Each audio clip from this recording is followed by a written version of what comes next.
All right, welcome back. Welcome back to Eric, Arnold, and the Sports Barn.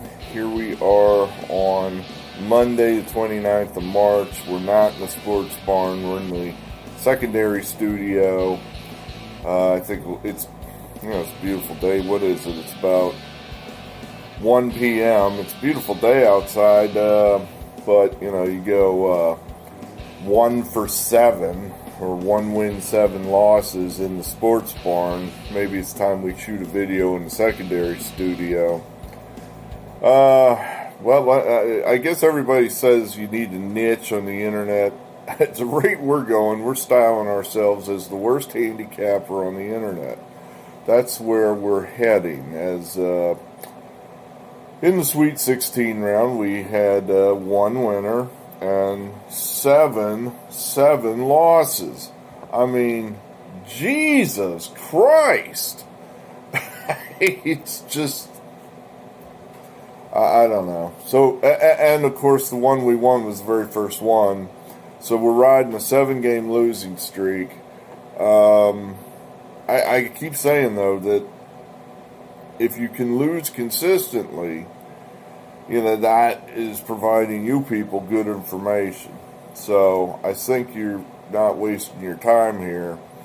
I'm going to give you good information, if you have any ability to pick winners at all.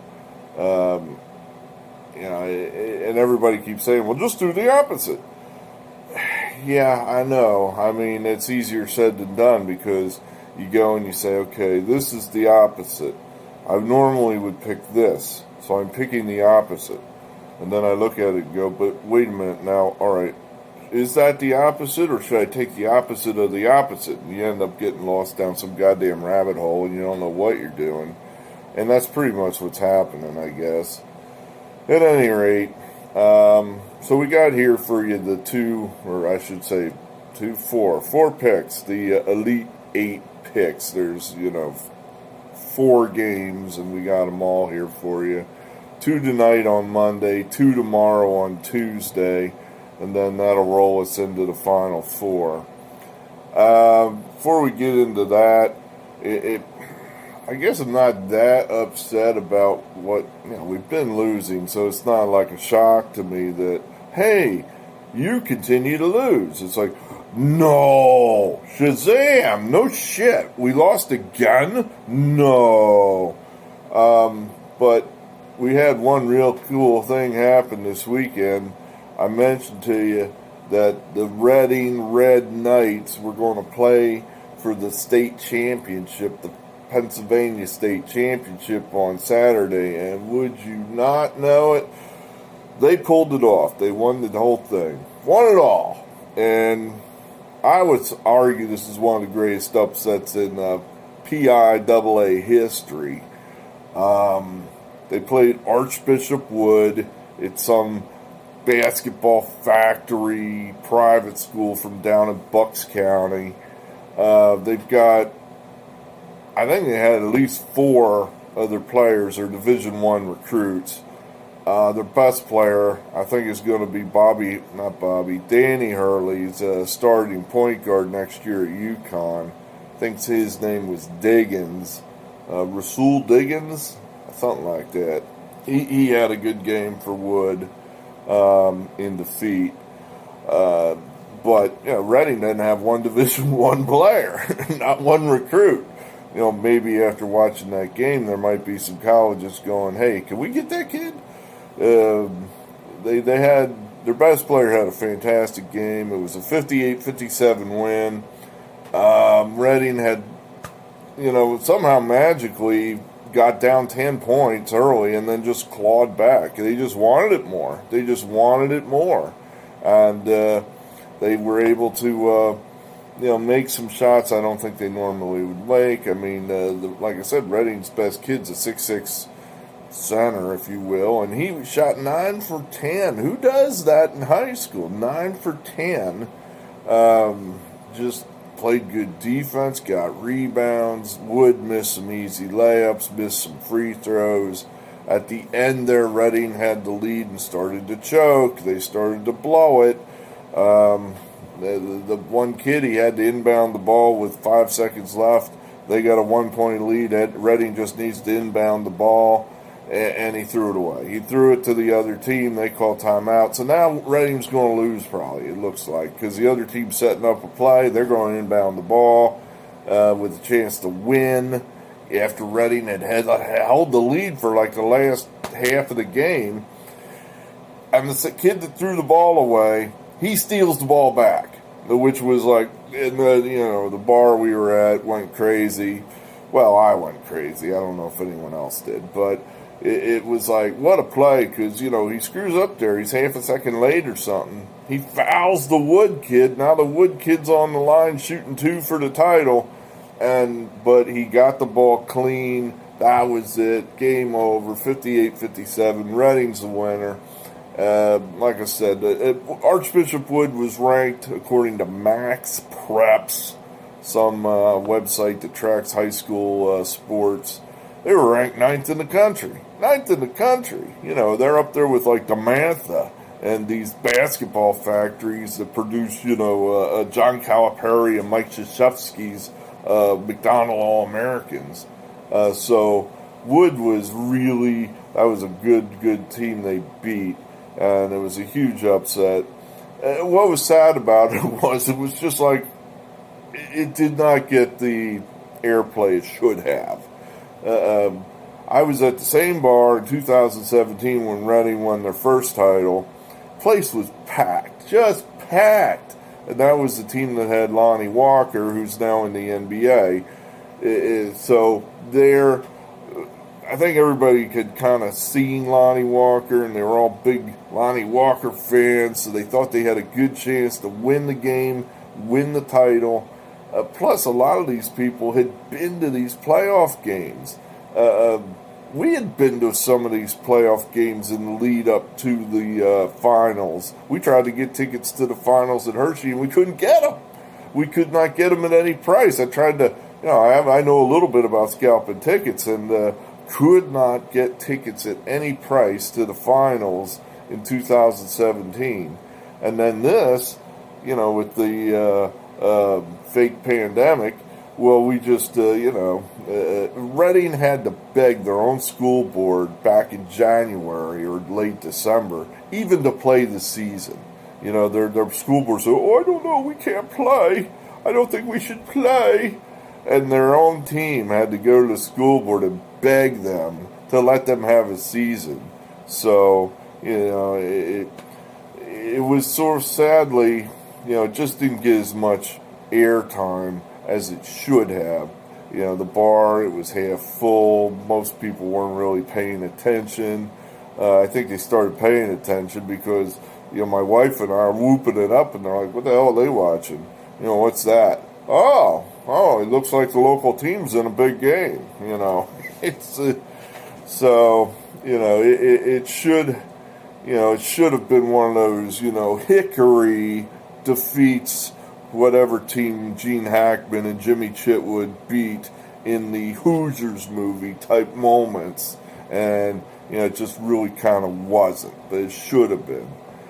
Anyway, that was our local excitement here this weekend in Pennsylvania. So, shall we cover, the Elite Eight? Let's do it fast. I don't even know if I have it here. Let me find it. Here it is. We'll do it fast. Like I said, all losers. We won the first one with Oregon State and then lost the rest. Villanova, they were there. They were right there. I guess at that point I should have known, well, I guess the weekend's going to shit, because we had one, good winner there with Oregon State. Villanova was up 15 at halftime and blew it. They just wore out. That's what I observed. It's like, Villanova can't hit a three. When does that happen? Villanova can't hit a three. They just had no legs under them.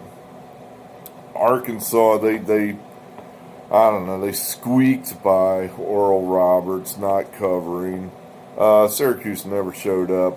I'm not sure what happened there. The Creighton game, I heard something early in the game, and I thought, well, we're probably in the wrong place here. That Creighton hasn't been home in 30 days, that they have been in hotel rooms for 30 consecutive days. It's like, here we go again, another pandemic special. So once I heard that, I thought, well, we're probably dead here. They're not going to give a good effort. And they didn't. I have no idea what happened there with Florida State. They just, it all I could think of is the ACC is just completely overrated as they got hammered by Michigan. The Alabama game, my observation there was Alabama just ran out of gas. They just looked tired the whole game. They weren't banging threes. They weren't moving the ball to get open threes. And then at the end, where they should have, they should have won that game. Sorry, Mick Cronin, but Alabama should have won that game. They had 4 free throws right at the end of the game, all shot by the same kid, who I feel bad for, and he blew 3 out of 4. And he's not that bad of a free throw shooter, but he looked, he just looked completely tired. His shot was the trolley wire line shot that goes straight to the rim and clangs off. And I thought, this kid's not that bad of a shooter. He's just tired, I think. I don't know. I mean, have you ever heard the Vince Lombardi quote, fatigue makes cowards out of us all? In other words, you can just throw it all out. If somebody's fatigued, nothing else matters. Get off. The cat is... And, of course, the cat changed the screen. Just stay over there. Anyway, so Alabama was lucky. They got the great shot there to send it to overtime, but, they were just gassed and got run over in overtime. And then the last game, same deal. It looked like Oregon was just completely exhausted. They were not shooting their shots crisply, flat, a lot of line drive shots, a lot of short front rim shots. I thought, I don't know,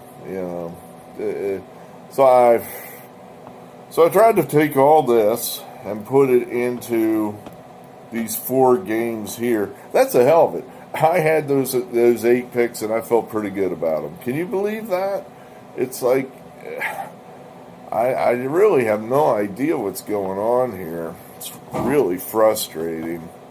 But again, I actually think we have the right side on these games, which probably means they're all losers, and we'll have 11 straight losses after, close of business Tuesday.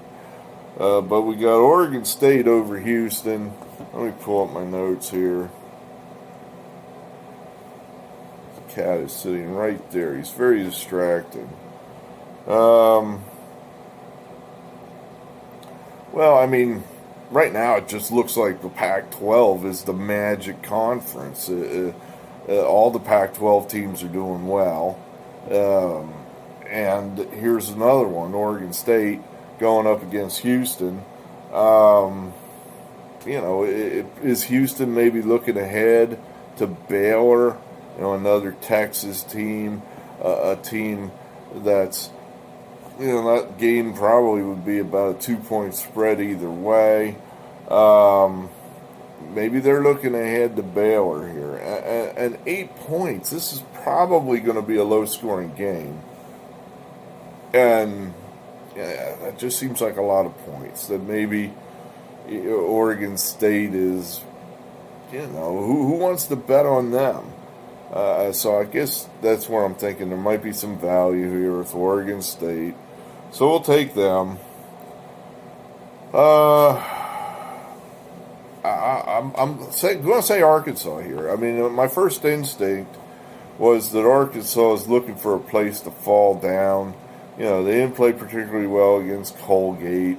They struggled with Texas Tech, although Texas Tech's a pretty good team. They struggled with Oral Roberts, and they're just. It just seems like it's over for them. I mean, their running buddy, Alabama, just got waxed. Here I am, I'm doing the same thing I always do. I'm telling you why Arkansas is going to lose, and then I'm going to pick Arkansas. So, do with that what you will. But I guess I'm thinking Baylor's looking ahead to Houston. How can they get up for Arkansas here? They're like what are they? 8-point favorite over them. I mean, that's a lot. I think Arkansas is a 8-point underdog. I think that's too many. I think Arkansas has a coaching advantage. I think Arkansas might just be ready to throw a big punch after narrowly escaping Oral Roberts, and they know damn well that they're better than Oral Roberts, and I think they all went back to their hotel rooms and said, we can do better than this. We can do better than this. Let's not go out and just get, just made look like bitches against the Baylor. Let's play good. Let's play a tough game and go play well and make those guys work.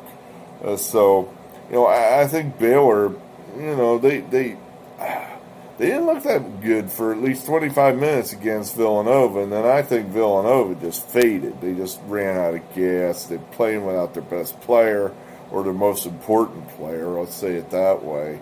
And I don't know how much I want to attribute the win against Villanova to Baylor being great. I think this is the spot Arkansas is where the value is. So that's what we're doing there. I thought USC I think might have benefited a little bit from playing a fading, tired Oregon team. But then Gonzaga did the same thing with Creighton. Like I said, Creighton had been in a hotel room for 30 straight days. I think they hit a few shots against Creighton, and I think Creighton probably said, okay, good time to end the long season. Good, great. Warm up the bus. And that was that. So, USC, I think, has the talent to hang with Gonzaga, to push them. They certainly have at least one NBA guy. Gonzaga has multiple NBA guys, but USC has at least one, and that might be enough to, Gonzaga's not played that much. They had a lot of long breaks in their schedule, and they really haven't gone up against anybody that's made them work. So they have to work. They might get tight. The pressure's on Gonzaga. And you get 9 points. So we're going to take a shot here with USC and see if USC can't keep it close. See if they can keep it close against Gonzaga. So that's what we'll do there. I changed this one 6 times. But ultimately, we're just going to come down with, we're just going to do the simple thing here. I had a long, convoluted explanation as to why Michigan was going to easily win this game, and then we just came back with the simple thing, is that UCLA, this is a West Coast time game. It's going to be a rematch, or I should say a repeat of the Michigan State game, where UCLA got stronger as the night wore on. It's now midnight, and that's, turned into a pumpkin time for these East Coast teams, but it's the shank of the evening for the Pac-12 teams that are used to playing at that time. So they're getting stronger. Michigan's fading. Michigan looking ahead to Gonzaga, whereas UCLA is just looking at the team right in front of them, which in this case is Michigan. I've always faded Mick Cronin, and right now he's making me eat it. I think Mick Cronin basically for the majority of his career, has been favored in most of these type of games, and that's why he fails to cover. It's always a real close game, and he's usually laying a few too many points. Well, now he's the underdog, and he's cleaning up. So I kind of think that's what we're looking at there. And, he's getting set. What is it? What are you pro, dude? 7. He's getting 7 points. Yeah, I mean, sure. I'll take a shot with UCLA. Why not? So that's what you got. Do with it what you will. Baseball coming up here soon. I got to look at that and see if we could throw together a preseason show. Do some over and unders, and maybe pick our World Series champions and whatnot, which is always fun to go back and look at. I picked the Astros in the pandemic crap. I believe me, when we're into year 7 of this 10-year project, we're not even gonna, I might go throughout the internet and just delete everything. Just delete this entire year. Just delete it all. I don't want to think about it. I don't want to ever hear the words new normal ever again. Just like this never happened. So, anyway, good. Thanks. Anyone that's new, thanks for joining. Like I said, we got baseball coming up. That'll take us throughout the summer. Hey, right now it looks like it's Gonzaga versus the world. Are they going to get there? Well, let's put it this way. I have them to win it all. And considering that we're the worst handicapper on the internet, if I was Mark Few, I'd be pretty goddamn nervous. I'd say, holy shit, this guy's the worst of the worst, and he's got us to win. Oh, man, this is not good. So I'd be a little nervous there if I was Mark Few. Can't help you, Mark Few. You're on your own. You're going to have to do it. You're going to have to do it with me on board, baby. Heavyweight. Good. Great. Signing off.